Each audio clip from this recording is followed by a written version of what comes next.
우리가 지금 하이델베르크 요리문답 14주일 35문 36문을 할 차례인데요. 오늘 성령으로 잉태하사라는 제목을 가지고 하나님 말씀을 우리가 살피기를 원합니다. 오늘 우리가 읽으려고 하는 이 질문들하고 답은 성령으로 잉태하사 동정녀 마리아에게 나시고 라는 물음에서 시작을 해요. 우리가 사실은 그동안 성자 하나님이 어떤 분이시냐라는 걸 이야기할 때 구원자이시라는 이름의 예수, 그리고 기름 부음 받은 자라는 이름의 그리스도, 그리고 하나님의 아들, 또 우리의 주님, 이렇게 이야기했어요. 그러니까 천지를 창조한 하나님을 내가 믿으면 우리 주 예수 그리스도를 믿사오니라고 이야기할 때 그 내용들을 살폈는데, 이제 오늘 그 다음 문장으로 넘어가서 성령으로 잉태하사라는 말씀을 한번 읽으려고 합니다. 그래서 오늘 35문 우리가 같이 한번 문답을 합시다. 제가 질문하고 답합니다. 성령으로 잉태하사 동정녀 마리아에게 나시고라는 말은 무엇을 뜻합니까? 하나님의 영원하신 아들이 참되시고 영원하신 하나님의 본질을 그대로 지니신 채 성령의 사역을 통하여 처녀 마리아의 혈육으로부터 진정한 인간의 본질을 취하셔서 죄를 제외하고는 모든 것이 우리와 같은 형체가 되어 다윗의 후손으로 나셨다는 뜻입니다. 그럼 이제 36문입니다. 예수님의 거룩한 잉태와 탄생으로 말미암아 우리가 얻는 유익은 무엇입니까? 그가 우리의 중보자 되셔서 자신의 순결하고 완전한 거룩함으로 우리가 잉태될 때부터 가지고 있는 우리의 죄를 하나님 앞에서 제하여 주시는 것입니다. 아멘. 이 말씀을 오늘 우리가 이제 같이 한번 나누려고 하는데요. 하나님이신 그분이 이 땅에 오신 방법은 사실은 우리가 이제까지 생각할 수 없었던 특별한 방법입니다. 그러니까 인류의 모든 인류의 역사 가운데 오직 유일하게 단 한 번 있던 탄생이에요, 이게. 그런데 최근에 한국에서 이런 일이 생겼어요. KBS ETV에 제보자라는 프로그램이 있답니다. 그 프로그램에 너무 창피해서 말도 잘 안 나오는데, 어느 교회 남자 집사가 20년을 이제 부부가 살았어요. 근데 17살 먹은 아들이 있어요. 17살 먹은 아들이 있는데 얘가 자라면서 점점 보니까 담임 목사님을 닮은 거야. 근데 제가 우리 교회 애기들 보면 맨날 그런 얘기 했거든요. 아이고, 이놈들은 목사님을 닮아서 다 이쁘게 생겼네. 맨날 이런 얘기인데 내가 이 얘기를 딱 듣고 나니까 가슴이 철렁하더라고요. 아니, 이게 저는 정말로 애들이 예쁘니까 예쁜 애들은 다 나 닮은 것 같고 내가 얼굴이 워낙에 잘생겼다 이렇게 착각을 하니까 이제 그런 건데, 이 문제는 심각한 문제였어요.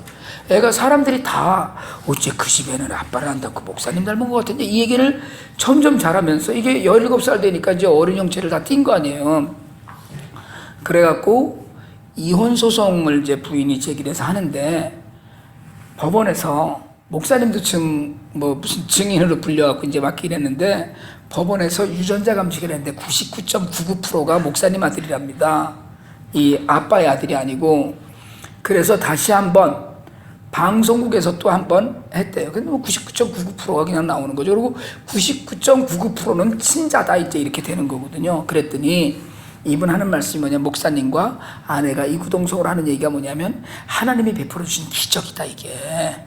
이렇게 얘기한 거예요. 불륜이 아니다, 이거는. 여러분, 이게 하나님이 오직 예수 그리스도 한 분에게만 허락하신 일이거든요. 그러니까 우리가 이런 창피한 이야기를, 이게 KBS에 나고, 그 남편은 요즘 1인 시위를 이제 교회 앞에서 주일마다 하는데 또 그 교회 집사님들이 골 때리더라고요. 그만하라고. 이제까지 아들을 봐서라도 그만하라고. 아니, 그게 내 아들이에요, 지금. 에? 불륜을 인정 안 하는 거예요. 그런데도 또 그 목사님이 무슨 이렇게 불임 치료의 전문가 이렇게 하고 이랬더니 정말 창피한 일이거든요, 이거는. 우리가 정말 이게 너무 기가 막혀서 지금 웃고 있는 것 뿐인데, 이런 일은 성령으로 잉태하사 동정녀 마리아에게 나시고, 이 이야기는 이사야 7장에 이미 있었던 이야기거든요. 예수 그리스도에 관하여서는 우리가 그렇게 얘기하잖아요. 구약은 오실 예수님, 신약은 오신 예수님, 그리고 요한계시록은 다시 오실 예수님. 그러니까 성경 전체는 하나님의 구속사의 관점으로 보면 우리를 구원해 주시기 위한 계획일 뿐이에요. 성경 전체는. 보면 창세기에서 우리를 하나님이 만드시고 나자마자 인간이 죄를 짓잖아요. 죄를 짓고 난 이후에 아벨도 태어나고 가인도 태어나고 했기 때문에 인간은 어떤 인간이든지 다 죄성을 갖고 태어납니다. 그러니까 왜 하나님이 그러면 사람으로 오셨느냐? 하나님의 영원하신 아들이, 그러니까 이게 우리를 위해서 낮아지신 거거든요. 그러니까 예수님은 낮아지시고 높여지신, 그러니까 낮아지셨다는 건 이 땅에 몸을 입고 오신 것이고, 그리고 우리 죄를 대신하신 것이고, 십자가에 달려 돌아가신 거예요. 이게 낮아지신 거예요. 심지어는 우리 한글 번역에는 없지만 원래 사도신경에는 지옥에 내려갔다 오셨다 이런 이야기까지 있어요. 그런데 그렇게 죽으셨다. 그러지 높아지신 건 결국은 부활하시고 승천하셔서 하나님 우편한 적이 있다. 우리를 다시 이제 심판하러 오실 거라는 건데, 성육신이라고 그래요. 이걸 우리가 인카네이션, 우리가 이걸 성육신이라고 그래요. 탄생의 본질이라는 거예요. 그러니까 예수님이 이 땅에 오셨어야만 가능한 일, 그게 죄사함의 문제거든요. 그래서 오늘 성령으로 잉태하사 동정녀 마리아에게 나시고라는 말의 뜻을 우리가 좀 잘 알아야 되는 이유가, 성령의 사역을 통해서, 오늘 우리가 누가복음 1장 35절 읽었잖아요.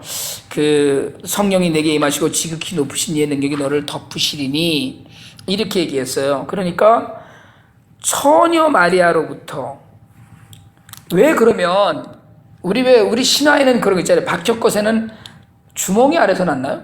이게 아래서 나잖아요. 아래서. 그러니까 아래서 나거나 아니면 호랭이나 곰 신화에서 이렇게 뭐가 태어나야 되는데, 그런 신화가 아니고, 신화는 어떤 사건이 있었다라고 추정되는 시간에서부터 수백 년, 수천 년 후에 지어지는 이야기입니다. 그런데 예수님이 이 땅에 탄생하셨다는 기록은 예수님이 돌아가신 후에 적어도 그 사건의 당사자들이 다 살아있는 동안에 기록이 된 거예요. 그러니까 무슨 누가 아래서 태어났다는 등 이런 신화는 1000년이건 몇백 년이건 지난 이후에 쓰여진 거라고 하면, 예수님에 관한 이 탄생에 관한 이야기는 마리아도 살아있었고 예수님의 형제들도 다 살아있었고, 심지어는 나사렛 지방의 사람들도 다 살아있을 때 이미 기록이 된 것이거든요. 그런 가운데 성령으로 덮어서, 하나님만의 방법이에요. 근데 여기서 우리가 또 하나 주목해야 될 답은 진정한 인간의 본질을 취하셨다는 거예요. 그러니까 성령으로 하나님이, 예수님이 인간의 몸을 입고 이 땅에 하늘에서부터 후루룩 내려오신 것이 아니고, 마리아의 자궁 안에서 인간의 모든 것을 취해서 완전한 인간으로 오셨다는 거예요. 이게 굉장히 중요합니다. 이단들이 이야기할 때, 초대교회의 이단들이 이야기할 때, 영지주의자들 이야기 저희가 자주 하는데, 영으로 오셨다는 거예요. 인간의 몸이 아니고. 그러니까 몸을 부정하는 거예요. 왜 몸을 부정하느냐 하면, 항상 어떤 이야기를 우리가 하느냐 하면, 몸은 더럽다, 몸은 죄다, 우리가 이런 이야기 하는 거거든요. 그러니까 몸은 죄이기 때문에 몸을 입고 오실 수가 없다는 거예요. 그런데 본질적으로 예수님이 성령으로 잉태하신 이유가 죄 때문이거든요. 죄를 안 가지시려고 성령으로 잉태하신 것이고, 그리고 인간으로 오셔야지만 감당해야 될 사역들이 있었어요. 뭐예요? 대신 죽어주는 거. 만약에 하나님으로 오셔서 대신 죽어주면 그건 아무 소용이 없어요. 인간이어야 되니까, 인간이 죄를 진 거니까. 예전에 제가 교육전도사로 있었을 때, 지금 이제 권사님 된 분이 주일학교 교사를 하면서 설교를 했어요. 예수님이 십자가에 달려서 너무 힘드셨어요. 이랬더니 거기 똑똑한 여자애가 하나 있었어요. 선생님, 예수님은 하나도 안 힘드셨어요. 왜? 하나님이시니까 안 아팠어요. 이제 이러는 거예요. 그게 영지주의예요. 뭐 걔는 그게 아니고 정말 하나님이, 예수님이 하나님이시니까 아플 리가 없다 이렇게 생각을 한 거지만 걔가 영지주의자가 아니고, 그렇게 예수님의 겉모습, 인간의 것을 인정하지 않는 거였는데, 오늘 성경, 오늘 이 답에는 인간의 본질을 취하셨다고 그랬어요. 그러니까 인간으로 오신 것이 굉장히 중요합니다. 왜냐하면 인간으로 오셔야지만 우리의 모든 것을 다 감당하실 수 있었던 거예요. 이사야 7장 14절에 처녀가 잉태해 아들을 낳으리니 그랬고요. 갈라디아서 4장 4절에도 아들을 보내서 여자에게 낳게 하신다 이런 이야기를 하셨는데, 그래야만 몸도 마음도 다 하나님, 사람, 이것들이 다 연결이 된다는 거예요. 그러니까 육신이 있어야만 십자가의 대속이 가능한 거지, 영으로는 그건 가능하지 않은 거거든요. 제가 우리 아버님을 가만히 생각하면서 돌아가시고 나서 2시간을 이제 침대에 누워 계시고, 그리고 이제 장의사에서 오기를 기다리면서 아버님을 이렇게 보면서, 그래서 영이 떠나셨구나라는 생각이 드는 거예요. 숨이 멈춘다는 건 영이 떠난 거거든요. 그렇지만 육신은 그냥 그대로 있는 거예요. 저 육신이 땅에 묻히면 썩는 거고, 화상하면 그냥 가루가 돼서 아무것도 아닌 것이 돼버리는 거거든요. 그러나 그 육신은 필요한 거예요. 영을 담는 그릇이었잖아요. 이 땅에서는 육신이 없으면 그게 죽은 거죠. 그게 그냥 육신이 물질이 돼버리는 거니까. 그러니까 육신으로 이 땅에 오셨다는 것이 굉장히 중요합니다. 인간으로 오셨다는 것, 이걸 부정하면 이단이 되는 거예요. 그러니까 이단 중에 그걸 부정하는 그 이단들이 굉장히 많습니다. 그러니까 십자가의 대속을 위해서는 몸이 있어야만 가능하기 때문에, 몸이 없으면 죽을 수가 없잖아요. 몸이 있어야 죽는 거거든요. 영은 죽는 게 아니기 때문에 몸이 있어야 죽는데, 그러니까 우리를 그 하나님의 아들이 되게 하기 위해서는 예수님이 대신 십자가를 지셔야 되는데, 육신으로 오셔서 인간의 본질을 다 취하셔서 죄만 없으시고, 왜요? 성령으로 태어나셨기 때문에 자궁을 빌려서, 마리아의 자궁을 빌려서 인간적인 모든 요소를 갖추시고, 저는 그래서요, 예수님도 어렸을 때는 감기도 걸리셨을 것이고, 애기였을 때는 뛰어다니다 무릎 까져갖고 피도 흘리셨을 것이고, 전 분명히 그렇게 믿어요. 우리가 이제 목수라는 개념에 대해서 제가 지난번에 한번 말씀을 드렸었는데, 그건 목수가 아니고 일용직 근로자처럼 그렇게 얘기하는 노동자인데, 노동일 하시면서 손도 까지셨을 것이고, 정말 그런 생각이 들어요. 감기도 걸리시고, 다 인간의 모든 것을 다 견디셨을 테니까. 그렇게 하고 아픔도 배고픔도 슬픔도 다 체휼하시고 몸으로 다 경험을 하시고, 그리고 돌아가신 거거든요.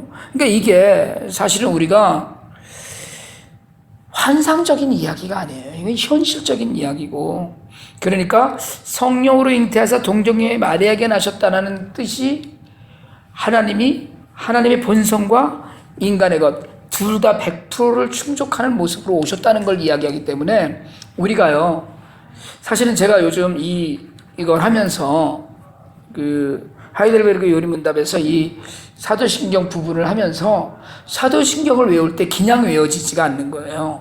사실은 그동안에는요, 눈 감고 딴 생각을 해도 이게 말이 틀리지 않고, 왜 이게 수십 년 동안 했던 거예요.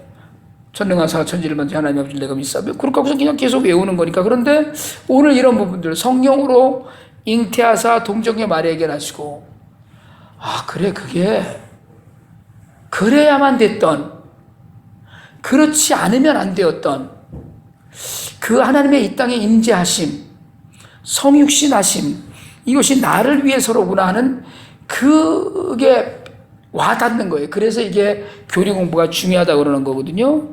그러니까 왜 그러면 이게 중요하냐 이렇게 얘기하면서 또 하나 질문이 뭐냐면, 우리가 얻는 유익이 뭐냐 이렇게 물었어요. 오늘. 자, 우리의 중보자, 그러니까 이게 뭐냐면 우리의 죄와 예수님의 순결함이 만나서 우리가 죄를 이기는 가능성을 누린다는 거예요.